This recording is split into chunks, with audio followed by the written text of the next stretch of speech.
Hello दोस्तों, आप सभी का हमारे चैनल सरकारी नौकरी में स्वागत है। दोस्तों, 8th पे कमीशन पर केंद्र सरकार ने बड़ी अपडेट दी है। बता दें, केंद्र सरकार ने 8th पे कमीशन में जो 15 मांगे हैं उन पर TOR यानी टर्म्स ऑफ रेफरेंस में उन्हें शामिल कर लिया जाएगा और 15 मांगे पर 8th पे कमीशन पर काम किया जाएगा।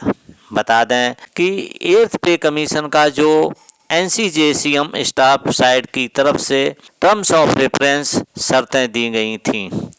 इन चीज़ों पर 8th पे कमीशन में काम होना चाहिए और इन चीज़ों का रिवीजन किया जाना चाहिए।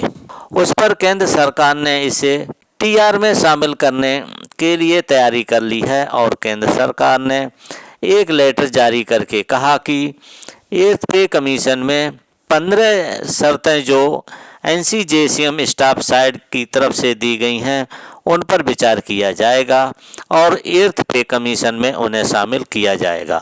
कौन कौन सी 15 शर्तें हैं? सबसे पहले हम बता देते हैं कि ये स्टेटमेंट केंद्र सरकार ने राज्यसभा में क्वेश्चन नंबर 223 के आंसर में दिया है और जो 22 जुलाई 2025 को दिया गया था। इसमें कहा गया है कि terms of reference 8th CPC forward by security secretary staff side NCJCM through department of personal and training यानी कि NCJCM की तरफ से जो टर्म्स ऑफ रेफरेंस दिए गए हैं वो 15 टर्म्स ऑफ रेफरेंस कौन से हैं, जिसमें 8th पे कमीशन में आपके पे फैसिलिटीज और भी अन्य सुविधाओं में बढ़ोतरी होगी। तो सबसे पहला जो मेन है कि कौन कौन केंद्र सरकार के जो एम्प्लॉई हैं, कौन कौन पेंशनर्स हैं और ये कौन कौन से इसमें आते हैं।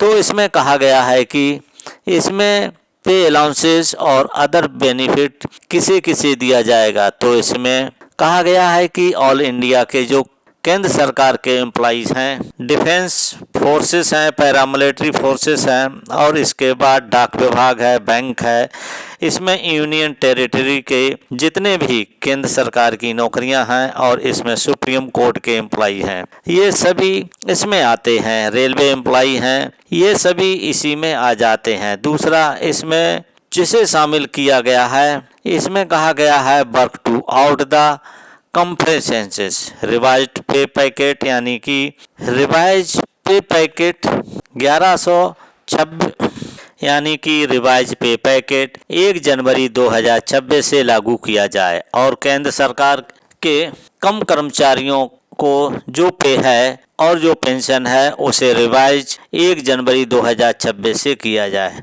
तीसरा जो है C नंबर पे है, तीसरी शर्त इसमें कही गई है कि द कमीशन विल डिटरमाइंड पे structure, benefit, facilities, retirement benefit, welfare matters, ये सब पे स्ट्रक्चर को डिटरमाइन किया जाए। फैसिलिटीज जो दी जाती है केंद्र सरकार के कर्मचारियों को, पेंशनर्स को, वो दी जाए, उसका भी डिटरमाइन किया जाए और उसके बाद रिटायरमेंट बेनिफिट, वेलफेयर मैटर को भी देखा जाए। इसमें भी बदलाव किए जाने चाहिए। इसमें कहा गया है कि जो मिनिमम वेज फार्मूला है उसे लागू किया जाए। मिनिमम वेज मजदूरी जो दी जाती है उससे कम किसी की पे और सैलरी नहीं होनी चाहिए। इसमें एक चीज़ और कही गई है कि एक्वायर्ड फार्मूला जो 65 साल से चल रहा है उसमें बदलाव होना चाहिए। 65 साल से जो एक्वायर्ड फार्मूला चल रहा है, सुप्रीम कोर्ट का कई बार जजमेंट भी आया है, हाई कोर्ट से भी जजमेंट आया है और उसमें 1 जनवरी 2026 से जो एक्वायर्ड फार्मूला है, पहले 3 फैमिली का जो था एक्वायर्ड फार्मूले में, अब इसे बढ़ाकर 3 यूनिट की जगह 3.6 यूनिट कर दिया जाना चाहिए, जो कि सुप्रीम कोर्ट ने भी इसमें एक जजमेंट दिया था। चौथा पॉइंट है, उसमें कहा गया है कि 8th पे कमीशन में जो पे स्केल हैं उसे मर्ज किया जाना चाहिए और पे स्केल मर्ज किसे किया जाना चाहिए। पे लेवल 1 को 2 से मर्ज कर देना चाहिए, 3 को 4 से और 4 को 5 से, 5 को 6 से मर्ज कर देना चाहिए, जिससे कि जो डिफरेंस हैं वो कम हो जाएं। तो इन चीज़ों पर भी ध्यान देना चाहिए। और भी पॉइंट दिए गए हैं, उनका भी हम आपको इसमें बताने वाले हैं। कौन कौन से पॉइंट हैं? इसके बाद इसमें कहा गया है कि एमएससीपी का बेनिफिट दिया जाना चाहिए और इसे सभी के लिए लागू करना चाहिए। एमएससीपी का बेनिफिट अभी तक 16 साल में 3 बेनिफिट मिलते हैं और वहीं जो केंद्र सरकार के बाकी कर्मचारी हैं उन्हें 2 बेनिफिट मिलते हैं। 25 साल में 2 बेनिफिट दिए जाते हैं और जो सैनिक हैं उन्हें 16 साल में 2 बेनिफिट दिए जाते हैं। इसमें बदलाव करना चाहिए। अब जो एमएससीपी है 3 प्रमोशन मिनिमम, यानी कि एमएससीपी एक सर्विस करने पर मिनिमम 3 एमएससीपी मिलनी चाहिए। तो इसका भी पॉइंट इसमें शामिल कर लिया गया है। इसके साथ में जो इंटरम रिलीफ है उसमें भी बढ़ोतरी की जानी चाहिए। Determine percentage of the dearness allowance, जो डियरनेस अलाउंस परसेंटेज है, डियरनेस रिलीफ का परसेंटेज है, उसे मर्ज कर देना चाहिए। आपने देखा होगा कि 2016 से लेकर 2025 तक जो डीए है उसमें कम बढ़ोतरी हो रही है। इसे भी चेक करना चाहिए कि ऐसा क्यों है। महंगाई लगातार बढ़ रही है लेकिन डीए का जो परसेंटेज है वो 100% भी नहीं पहुंच पाया और 55% पर भी 55% ही अभी डीए है, जो कि 55% है। तो ये 10 सालों में इतना कम क्यों बढ़ा है? इसे भी, इस फार्मूले को भी चेंज करना चाहिए और खासकर डीए को मर्ज भी कर देना चाहिए।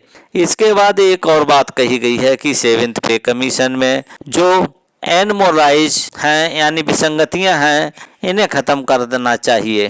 ये भी पॉइंट इसमें शामिल कर लिया गया है 8th पे कमीशन की टर्म्स और रेफरेंस में। इसके बाद जो रिटायरमेंट बेनिफिट होते हैं जैसे कि डेथ कम रिटायरमेंट, ग्रेजुटी, फैमिली पेंशन और कम्यूटेशन रिकवरी, जो कम्यूटेशन रिकवरी है 12 साल में करनी चाहिए, 15 साल की बजाय 12 साल करना चाहिए। इसे भी टर्म्स ऑफ रेफरेंस में शामिल कर लिया गया है। और ये अगर हो जाता है तो 3 साल की बेनिफिट जो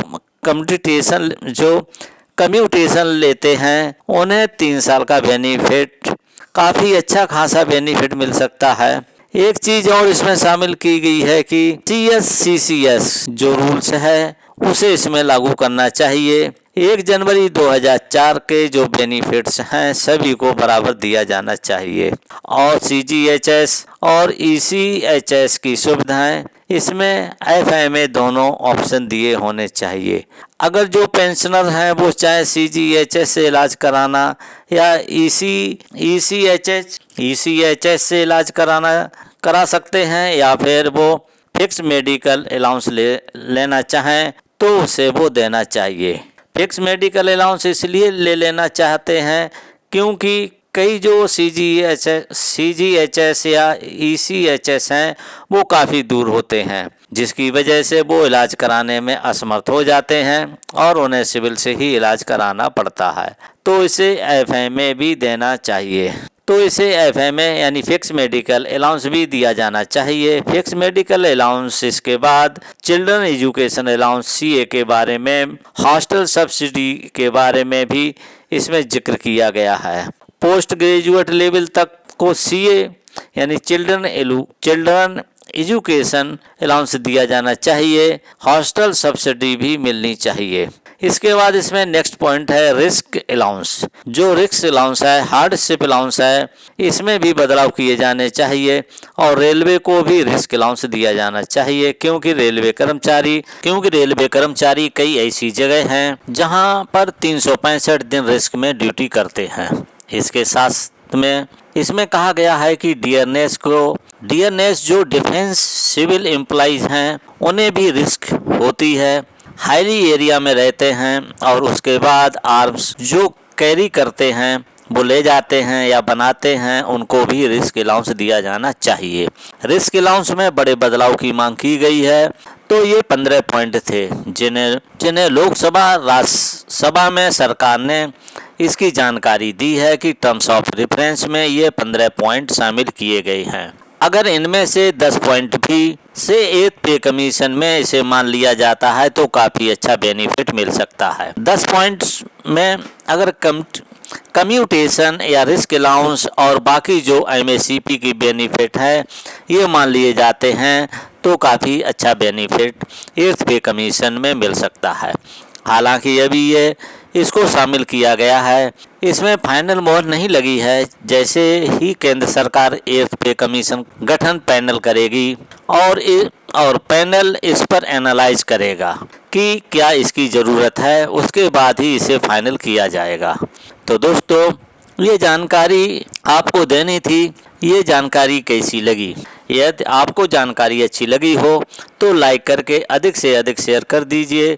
यदि आप पहली बार इस चैनल को देख रहे हैं तो इस चैनल को सब्सक्राइब जरूर करें। सब्सक्राइब करने के बाद घंटी वाले निशान को दबा करके ऑल पर सेट कर दीजिए, जिससे हमारी आने वाली हर अपडेट आपको सबसे पहले मिल सके।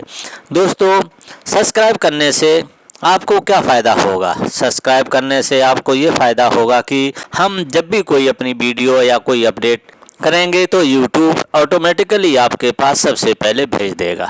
तो दोस्तों इस वीडियो को देखने के लिए थैंक यू फॉर वॉचिंग। अब मिलेंगे नेक्स्ट वीडियो में नई जानकारी के साथ।